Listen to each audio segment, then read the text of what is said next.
चूड़ामणि। विवेक चूड़ामणि ग्रंथ में आज श्लोक नंबर है 493, बराबर 493 श्लोक को पढ़ते हैं। नाहमिदं नाहमदोऽप्युभयो नाहमिदं नाहमेदोऽप्युभयो रवभासकं परं शुद्धं रवभासकं परं शुद्धं बाह्याभ्यन्तरशून्यं पूर्णं बाह्याभ्यन्तरशून्यं पूर्णं ब्रह्माद्वितीयमेवाहम् ब्रह्माद्वितीयमेवाहम् नाहमिदं नाहमेदोऽप्युभयो रवभासकं परं शुद्धं बाह्याभ्यन्तरशून्यं पूर्णं ब्रह्माद्वितीयमेवाहम्। देखिए भाई, न अहम इदम न अहम अदः अपि उभयोः अवभासकं परम शुद्धं बाह्याभ्यन्तरशून्यं पूर्णं ब्रह्म अद्वितीयम् एव अहम। ठीक है, अन्वय। अहम इदम न अहम अदः अपि न अहम अदः अपि न उभयोः अवभासकं परं शुद्धं बाह्याभ्यन्तरशून्यं पूर्णं अद्वितीयं ब्रह्म एव अहम। ठीक है, देखो भाई, तो श्री गुरु मुख से तत्वोपदेश सुनने के बाद जो स्वयं को अनुभूति आई है, ब्रह्मानुभूति, उसका कथन कर रहा है शिष्य। कहता है कि मैं कौन हूं और कौन नहीं हूं। तो अहम इदम न, इदम मतलब पूर्ववर्ती पदार्थ जो प्रत्यक्ष दिखाई दे रहे हैं वो भी मैं नहीं हूं। और अहम अदह अपि न, अदह मतलब वह, अर्थात परोक्ष पदार्थ, वो भी मैं नहीं हूं। किसी उपाधि का संबंध मेरे साथ नहीं है, इसलिए यह भी मैं नहीं हूं, वह भी मैं नहीं हूं। स्थूल शरीर मैं नहीं हूं, सूक्ष्म जगत मैं नहीं हूं, प्रत्यक्ष दिखाई देने वाले, सब दिखाई देने वाले पदार्थ वे मैं नहीं हूं, और जो दिखाई नहीं देते दूर है परोक्षवर्ती वो भी मैं नहीं हूं। इस प्रकार से इन सब से मैं क्या हूं? अतीत हूं, ये कहना है। तो अहम इदम न अहम अदः अपि न, फिर कौन हूं भाई?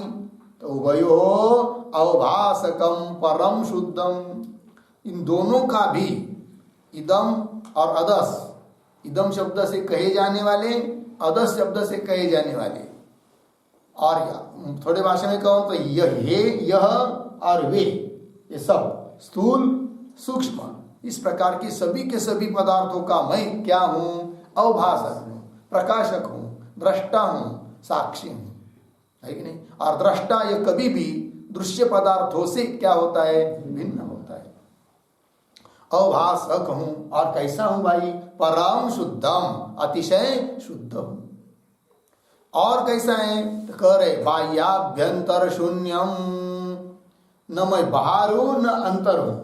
बाहर अंतर ये शरीर को लेकर व्यवहार हो सकता है, किंतु मैं तो कैसा हूं? दोनों से भी अतीत हूं।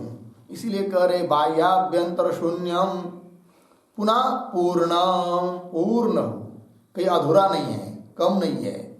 और मेरे जैसा और कोई है क्या? नहीं नहीं, अद्वितीय, द्वैत रहित जो ब्रह्म है वही मैं हूं। हो गया जी, ये कह रहे। तो यहां पर क्या लिखा है? बाह्याभ्यंतर शून्यम। एक वाक्य लिखेंगे,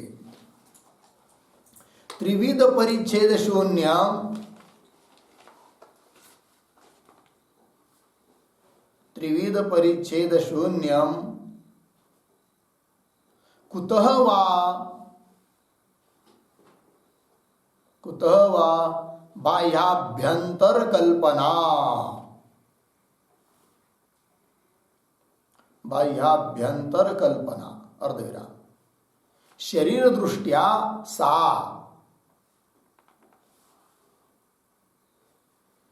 शरीर दृष्टिया सा न आत्मदृष्टिया, न आत्मदृष्टिया। ठीक है जी। देखो भाई, कह रहे हैं कि त्रिविध परिच्छेद से रहित मैं हूं, और यदि ऐसा है तो मेरे में कैसी कल्पना की जा सकती है कि मैं बाहर हूं और अंदर हूं? है कि नहीं? है ना? बाह्याभ्यंतर कल्पना कुतः, कैसी होगी? ये जो बाह्याभ्यंतर कल्पना होती है वो सा शरीर दृष्टिया न आत्मदृष्टिया, आत्मदृष्टि से बाह्याभ्यंतर कल्पना नहीं होती है। हो गया? चलिए आगे, ये श्लोक हो गया। अब आगे के श्लोक को पढ़ते हैं। श्लोक नंबर 494। निरूपममनादि तत्वं त्वमः, निरूपममनादि तत्त्वं त्वमः, मिदमद इति कल्पना दूरम्, मिदमद इति कल्पना दूरम्, नित्यानन्दैकरसं सत्यं, नित्यानन्दैकरसं सत्यं, ब्रह्माद्वितीयमेवाहम्, ब्रह्माद्वितीयमेवाहम्, निरूपममनादि तत्त्वं त्वमः, मिदमद इति कल्पना दूरम्, नित्यानन्दैकरसं सत्यं, ब्रह्माद्वितीयमेवाहम्। निरूपमम् अनादि तत्वं त्वाम अहम इदम अदह इति कल्पना दूरम, नित्यानंदैक रसम सत्यम, ब्रह्म अद्वितीयम एव अहम। ठीक है, अन्वय करेंगे। अहम अंतिम का शब्द है ना, अहम निरूपमम अनादि तत्वम अर्धविराम, त्वाम अहम इदम अदह इति कल्पना दूरम, नीचे नित्यानंदैक रसम सत्यम, अद्वितीयम ब्रह्म एव, ब्रह्म एव। ठीक है जी। कौन? अहम, अहम तो सुर में लगाया ना। अर्थ देखिए, ब्रह्मानुभूति बता रहे हैं कि मैं कौन हूं। अहम मैं, निरूपमम मेरे लिए किसी चीज की उपमा नहीं दी जा सकती है, क्योंकि मेरे सदृश दूसरा कोई है ही नहीं है। निरूपमम और अनादि तत्वम, अनादि मतलब जिसकी उत्पत्ति नहीं होती है, ऐसा जो अनादि तत्व है वही मैं हूं। और कैसा हूं? तो मेरे में वस्तुतः ये कल्पना हो ही नहीं सकती। कौन सी? त्वाम अहम इदम अदह, तू मैं, यह वह इत्यादि कल्पना मेरे में हो नहीं सकती। ये सब कल्पना होती है शरीर को लेकर, और शरीर तो मैं नहीं हूं, शरीरातीत मैं हूं। तो मेरे में न अहम है न त्वम है। अहम, अहम ब्रह्मास्मि में जो बोला जाता है केवल त्वम की सापेक्ष शब्द प्रयोग है। वस्तुतः मैं है ही हूं, बस हूं केवल, है कि नहीं? अहम त्वम ये कल्पना किंवा इदम यह वह ये कल्पना भी आत्मा में, ब्रह्म में, मेरे स्वरूप में हो नहीं सकती है, ये कहा। और कैसा हूं भाई मैं? कह रहे नित्य आनंद एक रसम, नित्य हूं और आनंद एक रस, अखंड एक रस हूं। मेरे में कोई ऐसा परिच्छेद नहीं है, टुकड़ा नहीं है। मैं काल से परिचिन्न नहीं हूं, देश से परिचिन्न नहीं हूं, वस्तु से परिचिन्न नहीं हूं, व्यापक हूं, एक तत्व हूं। नित्य आनंद एक रसम, सत्यम सत्य हूं और अद्वितीय द्वैत रहित जो ब्रह्म है वही मैं हूं।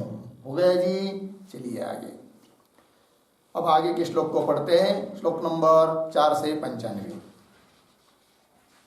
नारायणोऽहं नरान्तकोऽहं, नारायणोऽहं नरान्तकोऽहं, पुरान्तकोऽहं पुरुषोऽहमीशः, पुरान्तकोऽहं पुरुषोऽहमीशः, अखण्डबोधोऽहमशेष साक्षी, अखण्डबोधोऽहमशेष साक्षी, निरीश्वरोऽहं निरहं च निर्ममः, निरीश्वरोऽहं निरहं च निर्ममः। नारायणोऽहं नरान्तकोऽहं, पुरान्तकोऽहं पुरुषोऽहमीशः, अखण्डबोधोऽहमशेष साक्षी, निरीश्वरोऽहं निरहं च निर्ममः। नारायणः अहं, नरान्तकः अहं, पुरान्तकः अहं, पुरुषः अहं, ईशः, अखण्डबोधः अहं, अशेष साक्षी, निरीश्वरः अहं, निरहं च निर्ममः। ठीक अन्वय। अहं नारायणः, अहं नरान्तकः, अहं पुरान्तकः, अहं पुरुषः, अहं ईशः। हो गया इतना जी। पुनः आगे, अहं अखंड बोधः अशेष साक्षी, निरीश्वरः निरहं च निर्ममः। मिला, निरीश्वरः निरहं च निर्ममः। अर्थ देखिए भाई। तो अहम कह रहे मैं नारायण हूं, है कि नहीं? मैं कौन हूं? नारायण, परमपिता परमात्मा नारायण मैं हूं। और नरांतक अहम, अहम नरांतक।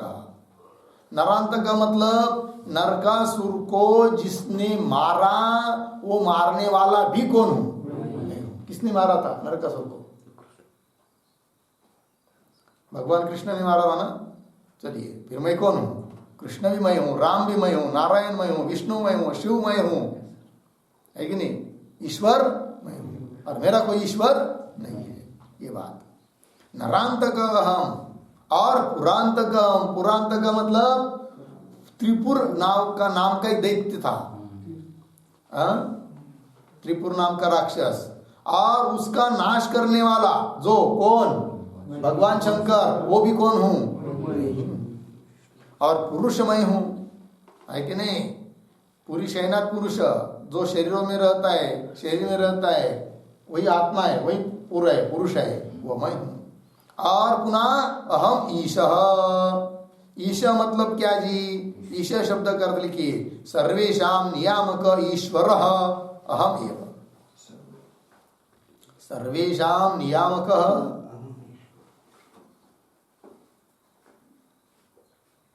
सर्वेषां नियामकः ईश्वरः अहम एव। सभी का नियमन करने वाला जो ईश्वर है ना, वो भी मैं हूं। हो गया जी। और अभी क्या कहा था? पुरांतक, उसका भी अर्थ लिखिए, त्रिपुर दैत्यस्य नाशकः शंकरः अहमेव। त्रिपुर दैत्यस्य नाशकः शंकरः अहम एव। हो गया। त्रिपुर दैत्य का नाश करने वाला जो शंकर है ना, वो भी कौन हूं? मैं हूं। और नरांतक का लिखा है कि नहीं? नरांतक का मतलब नरकासुरस्य हंता अहम एव। नरकासुरस्य हंता अहम एव। ठीक है ना जी? नरकासुर, ऐसे तो शरीर भी क्या है जी? नरकासुर रही है। या अविद्या क्या है? नरकासुर रही है। और मुझे ब्रह्म ज्ञान मुझे अब हो गया तो उसका नाश कर दिया मैंने, तो नरांतक भी कौन हूं? मैं ही हूं। पुरांतक मैं ही हूं और नारायण भी मैं हूं। नारायण मतलब क्या? तो नारायण शब्द का अर्थ लिखिए, न रीयते, न रीयते बराबर न क्षीयते, न क्षीयते इति नरः, इति नरः बराबर परमात्मा। अर्धविराम। तस्य इदं नारम, तस्य इदं नारम बराबर जगत। अर्धविराम। तदेति, तदेति बराबर जानाति इति नारायणः, इति नारायणः बराबर दृग्रूपः प्रत्यगभिन्नः परमात्मा।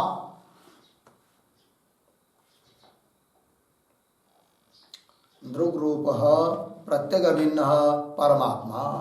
पूर्णविराम। दृग्रूपः प्रत्यगभिन्नः परमात्मा। ठीक, कौंस में लिखिए, दृग ब्रह्म,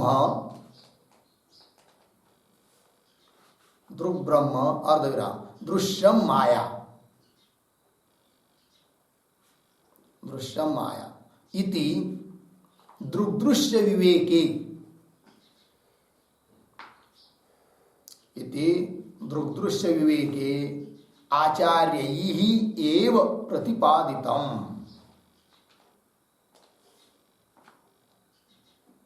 आचार्यैः एव प्रतिपादितम्।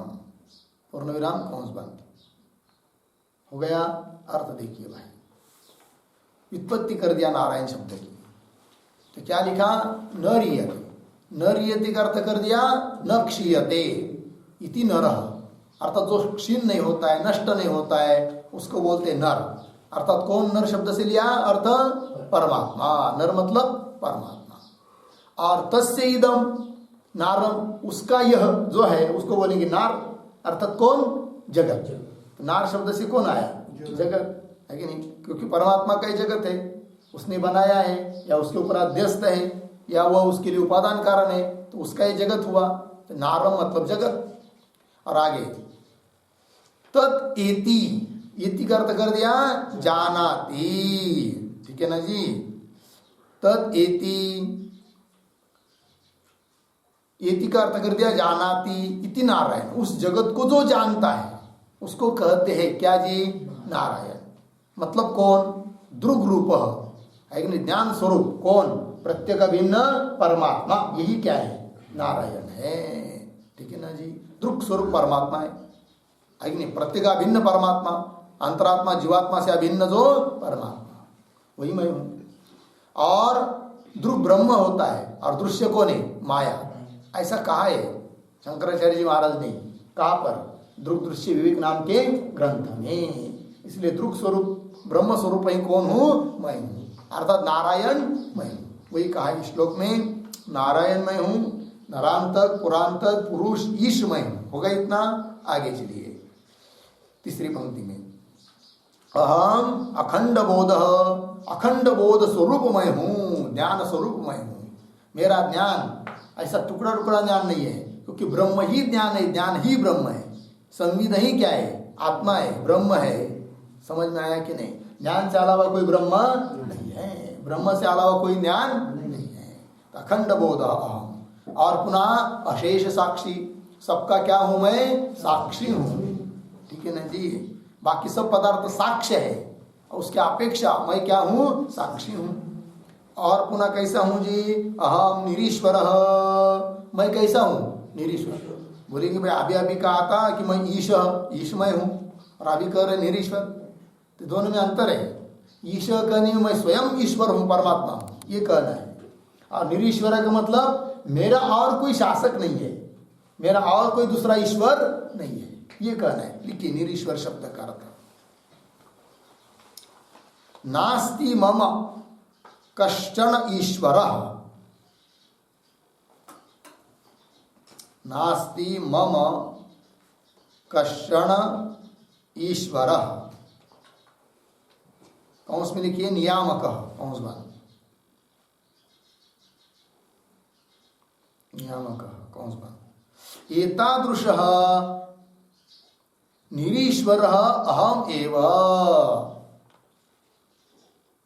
एतादृशः निरीश्वरः अहम एव।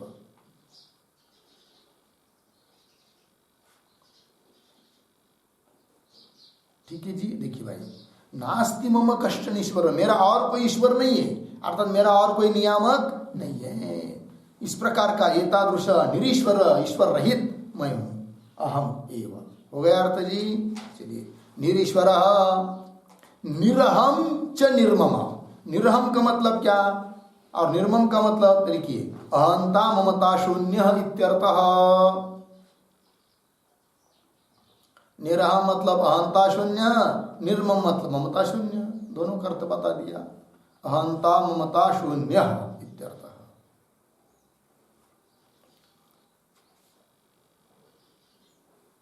हो गया जी।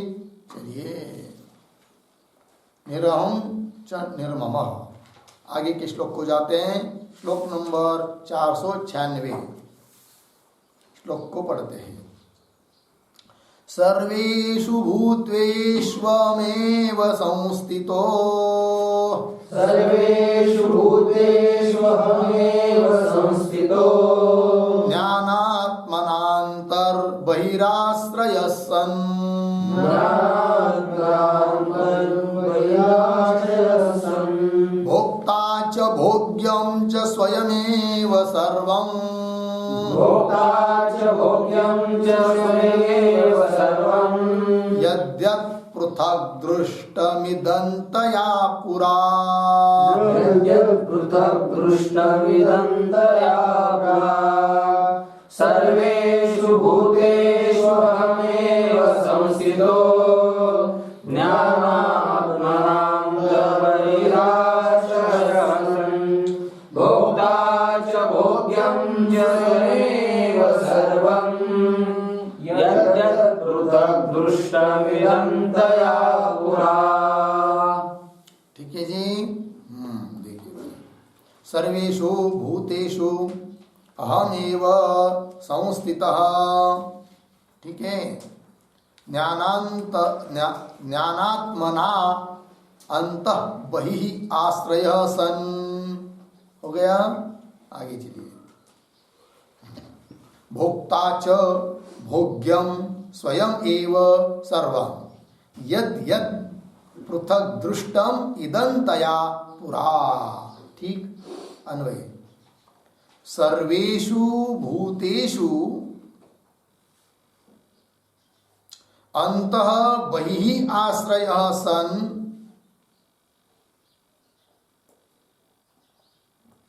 उसके पीछे ज्ञानात्मना अहम एव संस्थितः, अहम एव संस्थितः। तीसरी लाइन, भोक्ता च भोग्यम च स्वयं एव सर्वं।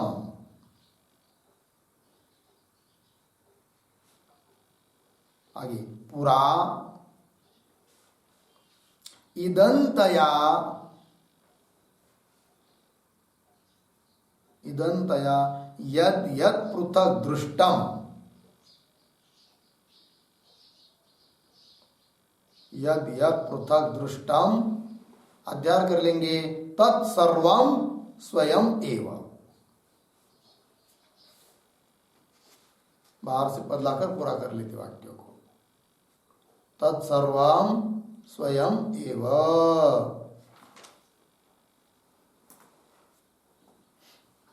ठीक है, चलिए अर्थ समझ लेंगे। सर्वेषु भूतेषु, भूतेषु का मतलब वियदादिषु है कि नहीं, आकाशादिक, आकाश वायु अग्नि जल पृथ्वी और सभी प्राणी मात्र भी लेंगे। ठीक है जी। तो सर्वेषु भूतेषु, सभी भूतों में प्राणी मात्रों में भी बहिः आश्रय, अंतः बहिः आश्रय सन, आंतर रूप से बाहर रूप से सबका आश्रय कौन हूं? मैं ही हूं। सबके अंदर भी हूं, सबके बाहर भी हूं। ठीक है ना। जैसे आकाश सभी वस्तुओं में है कि नहीं, सभी वस्तुओं के अंदर भी है और सभी वस्तुओं के बाहर भी है, उस प्रकार। ठीक है। अंतः बहिः आश्रय सन, ज्ञानात्मना, ज्ञान रूप से, तत्व रूप से, हम एव संस्थित, मैं ही संस्थित हूं, सम्यक रूप से स्थित हूं सभी भूतों के अंदर बाहर। ठीक है ना। मेरे अलावा और किसी की सत्ता है ही नहीं है। जहां जिसको देखता हूं उसका अधिष्ठान ही मैं बन जाता हूं, और अधिष्ठान से अतिरिक्त अध्यस्त पदार्थ होता ही नहीं है। कैसे, थोड़ा देखेंगे। देखिए भाई, समझ लीजिए घाट सामने रखा है, घट, और घट को हम देख रहे हैं। देखने की प्रक्रिया क्या होती है? तो देखिए, जब तक घट तक दृष्टि नहीं गई है, अंतःकरण की वृत्ति घट तक पहुंची नहीं है, उस समय भी घट अध्यस्त है, और उसका अधिष्ठान कौन है वहां पर? घटोपहित चैतन्य। कौन जी? घटोपहित चैतन्य। घटोपहित चैतन्य के ऊपर घट अध्यस्त है, जैसे रज्जु के ऊपर सर्प अध्यस्त होता है कि नहीं। और अधिष्ठान से अतिरिक्त अध्यस्त पदार्थों को कोई सत्ता होती नहीं। तो घटोपहित चैतन्य से अतिरिक्त घट को कोई वस्तुतः सत्ता नहीं है, क्योंकि घट अध्यस्त है, कल्पित है। अधिष्ठान चैतन्य है, घटोपहित चैतन्य। इतनी बात लगी। अब इधर अंतःकरण की वृत्ति हम लोगों के हृदय में है, और इधर अंतःकरण वृत्ति उपहित चैतन्य, उसमें अध्यस्त है कौन? अंतःकरण वृत्ति। तो इधर अंतःकरणोपहित चैतन्य, उधर घटोपहित चैतन्य, स्वरूपता एक होने पर भी उपाधि को लेकर दो जैसे भास रहे हैं। उपाधि के कारण भेद दिखाई दे रहा है कि घटोपहित चैतन्य और इधर अंतःकरणोपहित चैतन्य। अब अंतःकरण की वृत्ति चक्षु के द्वारा बाहर निकलकर चली गई, कहां तक? घट तक। घट के आकार बन गई, कौन? अंतःकरण की वृत्ति। अब जिस उपाधि के कारण चैतन्य में भेद था, वो उपाधि अब अलग अलग रही क्या? नहीं, एक जगह आ गई, घटाकार वृत्ति हो गई। अब घटोपहित चैतन्य जो है वही है कौन? अंतःकरणोपहित चैतन्य। और अंतःकरणोपहित चैतन्य तो मेरा स्वरूप है। तो घटोपहित चैतन्य कौन हो गया अभी? अंतःकरणोपहित चैतन्य, है कि नहीं। और घट अध्यस्त था अभी तक किसमें? घटोपहित चैतन्य में। अब अध्यस्त हो गया घट किसमें? अंतःकरणोपहित चैतन्य में। क्योंकि घटोपहित चैतन्य और अंतःकरणोपहित चैतन्य अब दो रहे ही नहीं। जिन उपाधि कारण भेद था वो उपाधि एक जगह आ गई, है कि नहीं। अर्थात वो घट अब किसमें अध्यस्त है? अंतःकरणोपहित चैतन्य के ऊपर। अर्थात किसमें अध्यस्त है? मेरे ऊपर, मुझ स्वरूप पर। मेरा जो तत्व है, स्वरूप है, मेरे ऊपर रही क्या है? घट अध्यस्त है। तो जहां जहां मैं जा रहा हूं, जहां जहां मेरी दृष्टि जा रही है, उन सबका अधिष्ठान कौन बन रहा हूं? मैं ही बन रहा हूं। मेरे अलावा, मेरे अतिरिक्त और कोई पदार्थ है ही नहीं। ऐसे भी स्वरूप दृष्टि से तो मैं ही सबका अधिष्ठान हूं। किंतु इस प्रकार से वृत्ति जहां जहां जा रही है, वहां पर भी सबका अधिष्ठान कौन हूं? मैं ही हूं। ये कह दिया। तो देखिए भाई, तो कह रहे हैं अंत बहिः आश्रय सन, अंदर बाहर से सबका आश्रय होता हुआ, ज्ञानात्मना, ज्ञान रूप से क्या? अहमेव संस्थित, मैं ही सब जगह क्या हूं जी? संस्थित हूं, सम्यक रूप से स्थित हूं। हो गया इतना। और आगे कह रहे हैं क्या? कि भोक्ता च भोग्यम च स्वयं एव सर्वम्। वस्तुतः देखा जाए तो उपाधि को छोड़ देंगे तो मैं न भोक्ता हूं, न भोग्य हूं, न कुछ नहीं हूं, कर्ता भोक्ता कुछ नहीं हूं। किंतु उपाधि को लेकर ये सब धर्म मेरे में आरोपित होते हैं। और वैसे देखा जाए उपाधि को लेकर तो भोक्ता भी वस्तु कौन हूं? मेरे अलावा कोई है ही नहीं है। भोक्ता भी मैं हूं, दृष्टा मैं हूं, दृश्य मैं हूं, कर्ता मैं हूं, क्योंकि मेरे अलावा दूसरी वस्तु है ही नहीं है इस दृष्टि से। ठीक है ना। भोक्ता च भोग्यम, भोक्ता और भोग्य जो शब्दादि विषय ये सब स्वयमेव सर्वम, मैं ही सब कुछ हूं। आगे कह रहे इदंतया यद यद पृथक दृष्टम, इदम रूप से जो जो भी पृथक अलग रूप से दिखाई दे रहा है कि नहीं। पूरा पूरा शब्द लगाना है। पूरा पूरा मतलब ज्ञान होने के पहले, पूरा मतलब ज्ञानात् पूर्वम, ज्ञान होने के पहले। इदंतया यद यद पृथक दृष्टम, इदम रूप से यह घट है, यह पट है, यह मठ है, इस रूप से जो जो पृथक रूप से अलग रूप से दिखाई दे रहा था, तत्सर्वम स्वयमेव, वो सब कुछ क्या है, मैं ही हूं, मेरे अलावा और कोई है नहीं। ये बात हो गई। लगा जी। तो यद यद पृथक दृष्टम है कि नहीं लिखा, उस पर एक वाक्य लिखेंगे। यद यद पृथक दृष्टम, यद यद पृथक दृष्टम तत् सत्ता स्फूर्ति व्यतिरिक्त, सत्ता स्फूर्ति व्यतिरिक्त, सत्ता स्फूर्तिकत्वाभावात्,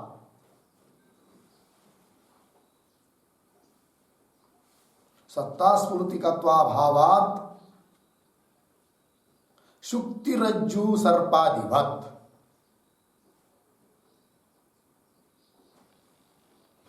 शुक्तिरज्जु, शुक्ति रजत रज्जु सर्पादिवत् हो गया जी। शुक्ति रजत रज्जु सर्पादिवत्। अर्थ देखिए, यद यद पृथक दृष्टम, जो जो अलग पृथक रूप से दिखाई देता था, देखा है, दिखाई देता है, वह सत्ता और स्फूर्ति से व्यतिरिक्त है ही नहीं है कि नहीं जी। क्यों कि उसकी में स्वतंत्र रूप से कोई सत्ता स्फूर्ति है ही नहीं। सत्ता स्फूर्ति का तो अभाव। जैसे उदाहरण दिया शुक्ति रजत, तो शुक्ति से अतिरिक्त रजत दिखाई दे रहा है कि नहीं, किंतु रजत क्या है, सत्ता स्फूर्ति है। और स्वयं रजत में कुछ सत्ता स्फूर्ति हो सकती है क्या, रजत में नहीं है। किसकी है वो सत्ता स्फूर्ति, शुक्ति की है। सत्ता स्फूर्ति मतलब है, भासता है, इसको कहते सत्ता स्फूर्ति है। सत्ता भासता है, स्फूर्ति। तो दोनों धर्म दिखाई दे रहे हैं, किसमें, रजत में, सर्प में दिखाई दे रहे हैं। किंतु वस्तुतः सर्प है ये कहने पर भी सर्प है क्या, नहीं है। कौन है भी, रज्जु ही है। उसी प्रकार सत्ता स्फूर्ति से अतिरिक्त तो कुछ है ही नहीं है, और अन्य चीजों में सत्ता स्फूर्ति है ही नहीं है। सत्ता स्फूर्ति स्वरूप मैं ही हूं, तो मेरे अलावा दूसरा और कुछ है ही नहीं है। अहम ब्रह्मास्मि, मैं ही सब कुछ हूं। हो गया जी। चलिए आगे, ये श्लोक हो गया। आगे के श्लोक को पढ़ते हैं। श्लोक नंबर 497। मय्यखंड सुदाम्बोधौ, मय्यखंड सुधाम्बोधौ, बहुधा विश्ववीचयः, बहुधा विश्ववीचयः, उत्पद्यन्ते विलीयन्ते, उत्पद्यन्ते विलीयन्ते, माया मारुत विभ्रमा, माया मारुत विभ्रमा, मय्यखंड सुखाम्बोधौ, बहुधा विश्ववीचयः, उत्पद्यन्ते विलीयन्ते, माया मारुत विभ्रमा। मयि अखंड सुकाम्बोधौ, बहुधा विश्ववीचयः, उत्पद्यन्ते विलीयन्ते, माया मारुत विभ्रमात्। ठीक है जी। अन्वय, अखंड सुखाम्बोधौ मयि माया मारुत विभ्रमात्,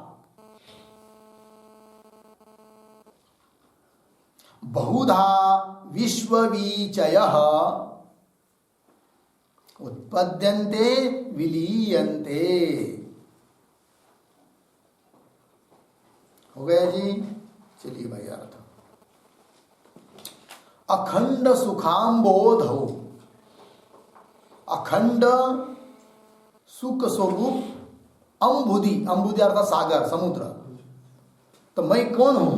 अखंड आनंद स्वरूप, आनंद का सागर हूं, सुख स्वरूप हूं मैं।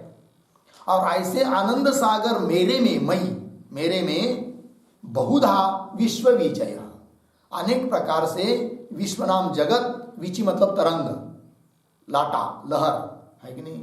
तो ये विश्व रूपी जगत रूपी अनेक लहरें मेरे में उठ रही है। किस सागर में?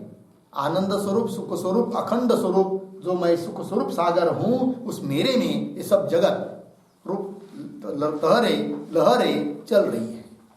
जैसे रज्जु के ऊपर कभी सर्प दिखाई देता है, कभी भूरेशा, कभी दंड, कभी माला, तो रज्जु क्या बोलेगी? देखो मेरे ऊपर कितनी लहरें चल रही है, तरंगे चल रही है। कोई कहता है सर्प, कोई कहता है भूरेशा, दंड, माला आदि आदि, किंतु वस्तुतः मेरे में तो कुछ है ही नहीं है। और जो लोग समझ रहे हैं अलग अलग, वो तो मैं ही हूं, मेरे अलावा क्या है?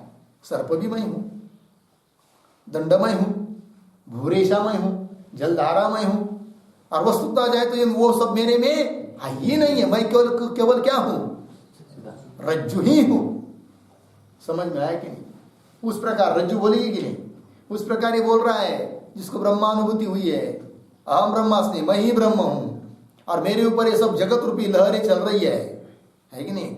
वस्तुतः ये मेरे में है ही नहीं है, और है जो समझ रहे हैं वो मैं ही हूं, मेरे अलावा और कुछ है ही नहीं है।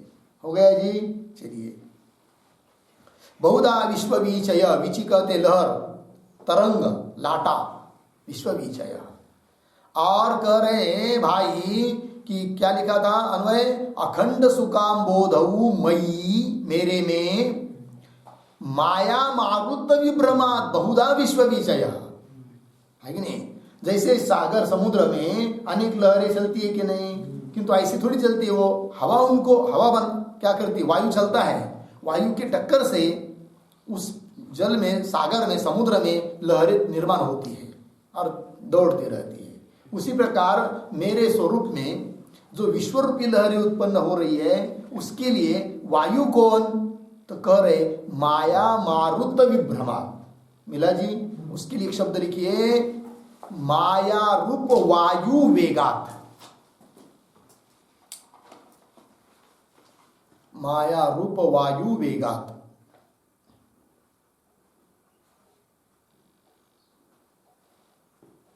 हो गया जी। माया रूपी जो वायु, वायु के वेग से, माया के कारण, माया के निमित्त से क्या? उत्पद्यन्ते विलीयन्ते, उत्पन्न होते हैं और लीन होते हैं। उत्पद्यन्ते विलीयन्ते, इनका कर्ता कौन है?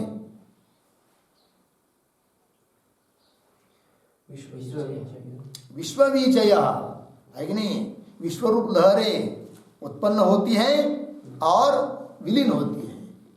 निमित्त कौन है? माया मारुत विभ्रमात्। और ये सब किसमें उत्पन्न होती है और लीन हो जाती है? अखंड सुखाम्बोधौ मयि। हो गया जी। चलिए, ये हो गया श्लोक पूरा। अब आगे चलते हैं श्लोक नंबर 498 में। ठीक है।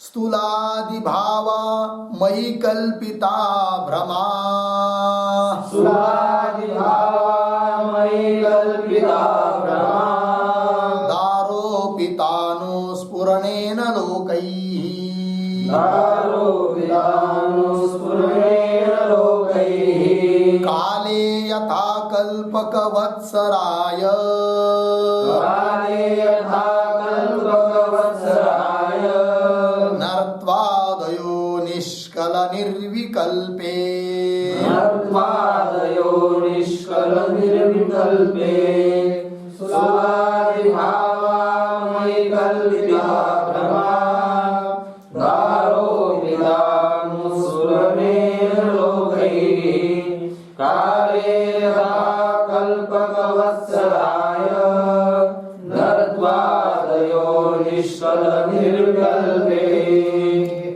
स्थूलादि भावाः मयि कल्पिता भ्रमात्। आरोपिताः नु स्फुरणेन लोकैः काले यथा कल्पकवत्सराय नरत्वादयः निष्कल निर्विकल्पे। अन्वय देखिए, यथा मिला, यथा आगे चलिए अंतिम का शब्द निष्कल निर्विकल्पे काले मिला, काले हो गया ना। आगे लोकैहि कल्पकवत्सराय नरत्वादयः आरोपिताः। अध्यारोप लेंगे बाहर से, तथा आगे नु स्फुरणेन, नो स्फुरणेन स्थूलादिभावाः भ्रमात् मयि कल्पिताः।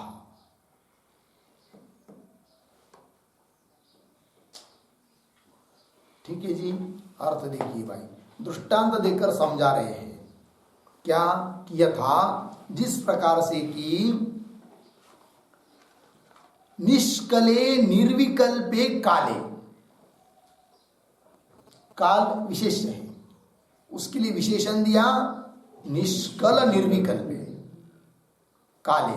काले मतलब क्या, तो काले अर्थ कर लिखिए अखंड एक काले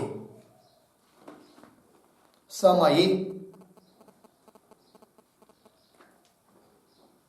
अखंड एक काले। देखिए भाई, काल वस्तुता कितने जी, एक है, कालस्तु एक है कि नहीं, जिस दिशा भी एक ही है, उपाधिकृत भेद होता है, काल भी कैसा है, एक ही है। लेकिन हम लोग क्या कर देते, कल्पना कर देते, वही बता रहे कैसा है काल। काल के लिए विशेषण दिया यहां पर निष्कल निर्विकल्पे। निष्कल का अर्थ लिखिए निरवयवे, निरवयव, और निर्विकल्प मतलब पहले निष्कल का अर्थ लिखिए क्या, निरवयव, काल के लिए कोई अवयव नहीं है वस्तुतः। और निर्विकल्पे, निर्विकल्पे का अर्थ लिखिए कला काष्ठादि परिणाम रहिते, कला काष्ठादि परिणाम रहिते।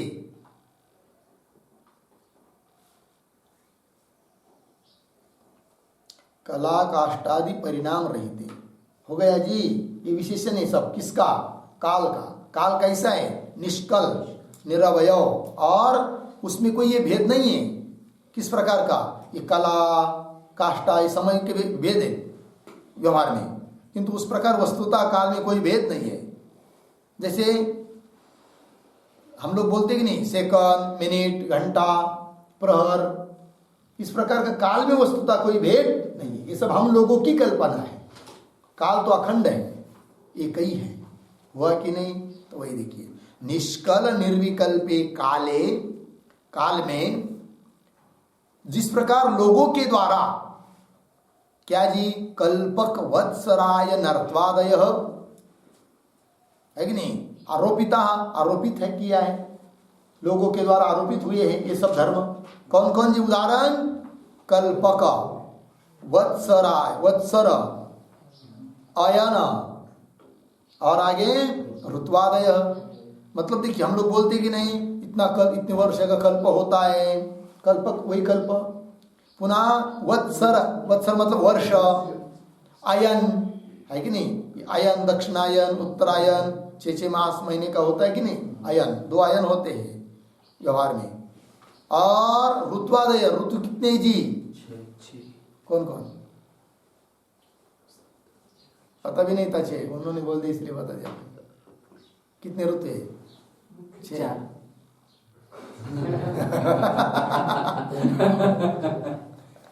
अब देखिए आ गए कि नहीं, 4 कौन कौन है वो बताओ। 3 कह देते हम समझ जाते हैं, उन्हाळा पावसाळा हिवाळा, गर्मी ठंडी और बरसात है कि नहीं? वो तो 3 ऋतु है ही है, अलग अलग 4-4 महीने के एक एक, और ऐसे 6 ऋतु बताए हैं, वसंत, हेमंत, शिशिर, है कि नहीं, इस प्रकार के। ग्रीष्म, है कि नहीं, शरद ऋतु, ऐसे कितने ऋतु है? 6 ऋतु है। 2 महीने का एक ऋतु होता है, ठीक है जी। ऐसे ऋतु व्यवहार में, लेकिन ये सब व्यवहार में हम लोगों ने कल्पना की है। किसी को एक आदि व्यक्ति को जंगल में बिठा दिया, उसके पास घड़ी नहीं है, कैलेंडर नहीं, कुछ नहीं, और 2 महीने के बाद आप जब उसको जाकर मिले, उसको पूछिए आज कौन तारीख है, कौन आयन चल रहा है, कौन ऋतु चल रहा है, वो ऋतु आयन कुछ मुझे आप पता नहीं है बस, ठीक है ना। ये सब क्या है? कल्पना मात्र ही है। ऐसा लिखा है कि आज सोमवार है तो आज पीला पीला हो गया सब, मंगलवार आया तो आज काला काला सब दिखाई दे रहा है, ऐसा ही बदले, ऐसा कुछ है क्या? ये सब कल्पना ही तो नहीं, लिखा क्या है कि नहीं? तो जिस प्रकार काल में, निष्कल निर्विकल्प काल में वर्ष, कल्प, ऋतु इत्यादि कल्पना की जाती है, आरोप किया जाता है, न होते हुए भी कहा जाता है, इसको बोलते आरोप, ठीक है ना जी। उस प्रकार, ये तो दृष्टांत हुआ, आगे आरोपिता। फिर उसके आगे देखिए, तथा उस प्रकार नु अव्यय है निश्चयवाचक, स्फुरणेन करता लिखिए, कल्पित स्फूर्ति मात्रेण, कल्पित स्फूर्ति मात्रेण,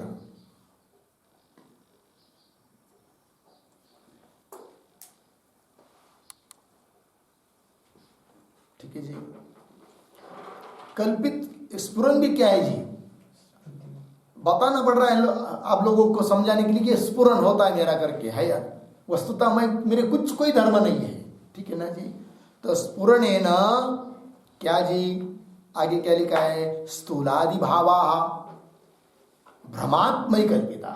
स्थूलादि भाव मतलब ये स्थूल शरीर, सूक्ष्म शरीर, कारण शरीर, इस प्रकार की मेरे में क्या हुई है? कल्पना हुई है, कल्पिता है कि नहीं, लोगों के द्वारा कल्पना हुई है। वस्तुतः ये सब कोई मेरे में है नहीं, है ही नहीं है। मैं कौन हूं? अखंड एक रस ब्रह्म। हो गया जी, चलिए आगे हो गया ना, बस आगे के विचार कल करेंगे। ओम पूर्णमदः पूर्णमिदं पूर्णात् पूर्णमुदच्यते पूर्णस्य